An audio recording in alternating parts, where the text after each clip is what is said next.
Selamat datang kembali. Oke, hari ini kita langsung masuk ke inti ya, ke pembahasan soal kepemimpinan antar pribadi yang ada di materi Anda. Kita fokus ke kebiasaan keempat, berpikir menang-menang. Ini kan bukan cuma teknik ya, tapi lebih kayak filosofi interaksi gitu. Ya, betul sekali. Ini fondasi penting banget. Bukan sekedar strategi sesaat, tapi cara pandang dan hati nuranilah ya dalam berhubungan dengan orang lain. Dan seringnya kita ini secara nggak sadar malah nggak pakai pola pikir ini ya. Kayak contoh di materi Anda soal presiden perusahaan itu loh. Dia bilang pengen kerja sama tim, tapi kok malah bikin kontes berhadiah ke bermuda antar manajer. Jadi malah bikin mereka bersaing kan? Nah, itu dia. Contoh klasik banget itu. Dia pengen hasil A, tapi caranya pakai cara B, yang justru bertentangan. Dia pengen buah kerjasama, tapi akarnya malah kompetisi menang kalah. Jelas nggak nyambung kan? Jelas. Jadi si menang-menang ini, tujuannya apa sih sebenarnya? Tujuannya itu mencari keuntungan bersama secara konsisten dalam semua interaksi kita. Jadi solusinya itu harus saling menguntungkan, semua pihak puas. Nah, kalau udah gitu, semua kan jadi merasa ikut memiliki, komit sama rencana aksinya. Ini ngelihat hidup itu sebagai arena kolaborasi, bukan kompetisi terus-terusan gitu. Oke. Tapi kan menang-menang ini cuma satu dari beberapa cara pandang ya.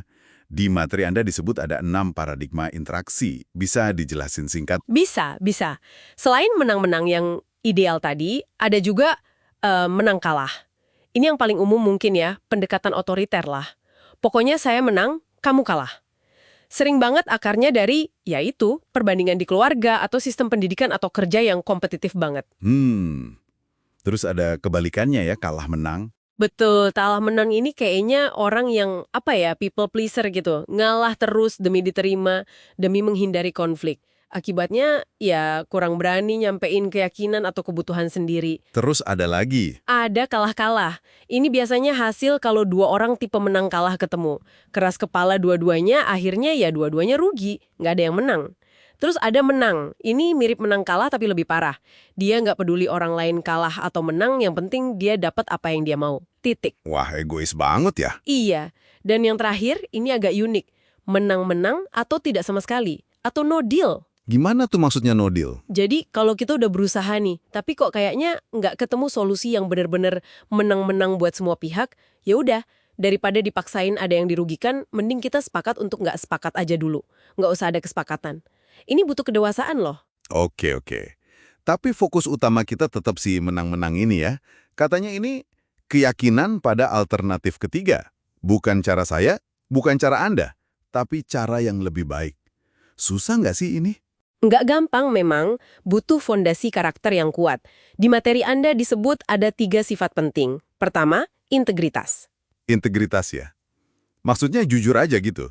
Lebih dari sekedar jujur, ini soal keselarasan antara nilai-nilai kita yang paling dalam sama tindakan kita sehari-hari, termasuk nepatin janji ke diri sendiri dan orang lain. Ini kan hasil dari kebiasaan 1, 2, 3 yang udah dibahas sebelumnya. Tanpa integritas, menang-menang itu cuma jadi teknik manipulasi aja, nggak tulus. Oke, masuk akal. Terus yang kedua? Kedua, kedewasaan. Nah ini penting nih, kedewasaan itu keseimbangan antara 2 hal, keberanian sama tenggang rasa. Keberanian buat apa? Tenggang rasa buat apa? Dan mempertimbangkan perasaan serta keyakinan orang lain. Ini persis kayak keseimbangan PPC itu loh. Kita mau capai hasil, P, tapi juga jaga hubungan baik, PC. Kedewasaan ini kuncinya. Oke. Integritas, kedewasaan. Yang ketiga? Yang ketiga, dan ini mungkin yang paling mengubah cara pandang, mentalitas berkelimpahan, abundance mentality. Nah ini sering disebut-sebut. Maksudnya gimana sih mentalitas berkelimpahan? Kayak percaya rezeki nggak akan ketuker gitu? Hahaha, ya bisa dibilang gitu intinya. Ini keyakinan bahwa kue pie di dunia ini tuh cukup besar buat semua orang. Ada cukup kesuksesan, pengakuan, keuntungan untuk dibagi-bagi. Lawannya itu mentalitas kelangkaan yang ngelihat hidup itu kayak kue pie terbatas. Kalau orang lain dapat sepotong besar, berarti jatah kita berkurang. Ini bikin orang jadi kompetitif dan iri hati. Oh, jadi kalau kita punya mentalitas berkelimpahan, kita jadi lebih gampang gitu ya buat mikir menang-menang. Banget! Karena kita nggak merasa terancam sama suksesnya orang lain, Kita jadi lebih ikhlas berbagi informasi, kekuasaan, pengakuan, keuntungan. Kita percaya pasti ada kok solusi kreatif yang bisa bikin semua senang. Tanpa mentalitas ini, ya susah mau tulus cari menang-menang. Pasti ada rasa, wah nanti saya rugi. Oke, oke. Jadi karakter itu dasarnya ya. Integritas, kedewasaan, mentalitas berkelimpahan. Terus gimana nih diaplikasikan dalam hubungan? Ada disebut soal rekening bank emosi. Iya, rekening bank emosi itu metafora bagus banget. Bayangin aja kayak rekening bank beneran, tapi isinya bukan uang, tapi kepercayaan dalam hubungan. Tiap kali kita berbuat baik, menepati janji, berempati, kita tuh kayak nabung ke rekening itu. Kalau kita bikin kecewa, ya kita nalik saldo. Oke. Terus hubungannya sama menang-menang. Kalau saldo rekening bank emosi kita tinggi sama seseorang, artinya tingkat kepercayaan kita tinggi. Nah, kalau udah percaya, komunikasi jadi lebih gampang, lebih terbuka, lebih jujur. Ini kan modal penting banget buat negosiasi atau cari solusi menang-menang. Bahkan kalaupun kita hadapi orang yang pikirannya menang kalah, kalau saldo kita tinggi sama dia, kita punya pengaruh lebih besar buat ngajak dia mikir beda. Fokus di lingkaran pengaruh kita. Sip, sip.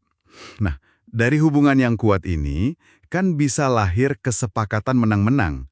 Ini bentuknya harus gimana biar efektif?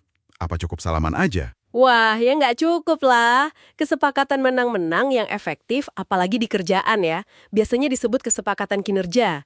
Itu butuh kejelasan. Kuncinya itu fokus di hasil yang diinginkan, bukan ngaturin caranya gimana. Ini biar orangnya merasa diberdayakan, bukan didikte. Oke, fokus di hasil. Ada elemen penting lain? Ada 5 elemen kunci yang harus jelas. Hasil yang diinginkan, targetnya apa, spesifik, pedoman, aturan mainnya, batasannya, sumber daya, apa aja dukungan yang ada, akuntabilitas, gimana ngukurnya, siapa yang evaluasi, idealnya evaluasi diri, dan konsekuensi. Kalau berhasil gimana, kalau nggak gimana. Kalau 5 ini jelas di awal, enak. Mengurangi potensi salah paham dan membangun rasa tanggung jawab bareng. Terakhir nih, katanya semua ini bisa percuma kalau lingkungannya nggak mendukung soal sistem dan proses itu ya? Persis. Sistem di sekitar kita, kayak sistem penghargaan, sistem informasi, jenjang karir, itu semua harus mendukung menang-menang. Nggak bisa kita ngomong menang-menang, tapi sistem bonusnya malah bikin orang sikut-sikutan, kayak contoh presiden tadi. Proses buat ambil keputusan atau selesain konflik juga harus didesain biar orang terdorong cari solusi bareng. Bener juga ya. Kayak kata di materi Anda, sirami bunga yang ingin Anda tumbuhkan. Sistem dan proses itu ibarat airnya ya? Tepat sekali. Jadi menang-menang ini emang sebuah pendekatan yang utuh, mulai dari dalam diri, dari karakter kita, Integritas, kedewasaan, mentalitas berkelimpahan. sampai ke cara kita bangun hubungan, bikin kesepakatan, dan bahkan mendesain sistem di sekitar kita. Luar biasa. Jadi ini benar-benar inti dari kepemimpinan antar pribadi yang efektif. Dan ingat, ini bagian dari kemenangan publik. Yang mana fondasinya ya kemenangan pribadi dulu, kebiasaan 1, 2, 3 itu. Penguasaan diri itu modal awalnya. Susah mau menang-menang sama orang lain kalau sama diri sendiri aja masih kalah. Oke. Nah, sebagai penutup, mungkin ada bahan renungan nih buat Anda pendengar. Coba deh ingat-ingat interaksi penting terakhir Anda. Kira-kira paradigma mana sih yang paling dominan waktu itu? Apakah Anda udah benar-benar nyari solusi menang-menang? Atau jangan-jangan tanpa sadar malah pakai pola pikir lain? Terus gimana ya caranya biar kita bisa lebih aktif lagi numbuhin si mentalitas berkelimpahan ini dalam obrolan dan keputusan kita sehari-hari? Menarik untuk dipikirkan.